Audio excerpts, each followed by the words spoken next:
रात के 12 बज चुके थे। चारों तरफ घना अंधेरा और सन्नाटा पसरा हुआ था। दूर दूर तक कोई भी इंसान दिखाई नहीं दे रहा था। गुल्ली और बुल्ली एक सुनसान बस स्टॉप पर खड़े होकर अपने घर जाने के लिए आखिरी बस का इंतजार कर रहे थे। ठंडी हवाएं चल रही थीं, जिससे आसपास के पेड़ जोर जोर से हिल रहे थे। बुल्ली बार बार अपनी घड़ी देख रहा था और गुल्ली का डर धीरे धीरे बढ़ता जा रहा था।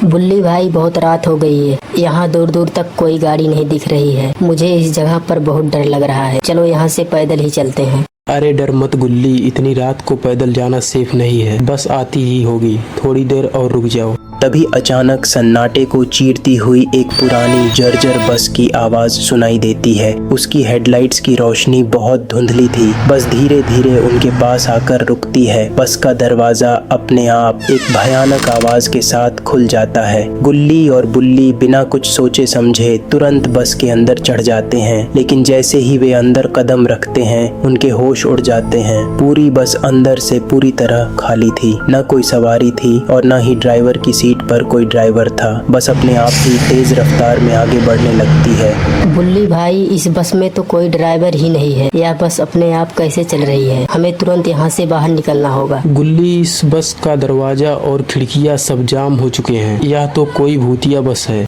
तभी अचानक बस के अंदर की सारी लाइट्स बंद हो जाती हैं और लाल रंग की एक धुंधली लाइट जल उठती है। पूरी बस में किसी के हंसने की एक बहुत ही भयानक और डरावनी आवाज गूंजने लगती है। दोनों डर के मारे एक दूसरे को पकड़कर रोने लगते हैं। तभी बस के बिल्कुल आखिरी कोने से एक साया उठकर उनकी तरफ बढ़ने लगता है। वह कोई इंसान नहीं बल्कि एक बहुत ही भयानक और डरावनी डायन थी, जिसका नाम कमला था। कमला की आंखें अंगारे की तरह लाल चमक रही थी। चेहरे पर अजीब से निशान थे और उसके हाथ में एक नुकीला हथियार था।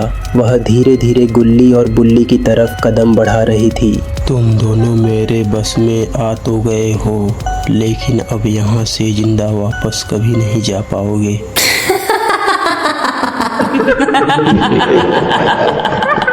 बुल्ली भाई, कुछ करो, नहीं तो आज यह कमला हमें छोड़ेगी नहीं। वह भयानक कमला डायन गुल्ली और बुल्ली पर हमला करने के लिए आगे झपटती है। गुल्ली फुर्ती से नीचे झुक जाता है और कमला का हाथ सीधे बस की लोहे की सीट से टकरा जाता है।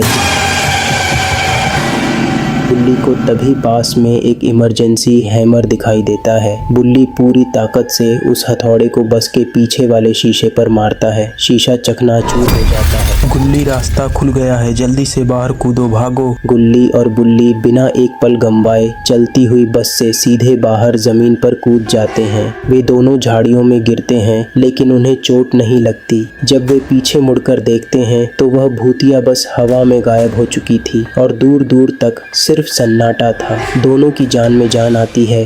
बाप रे बाप, आज तो बाल बाल बचे।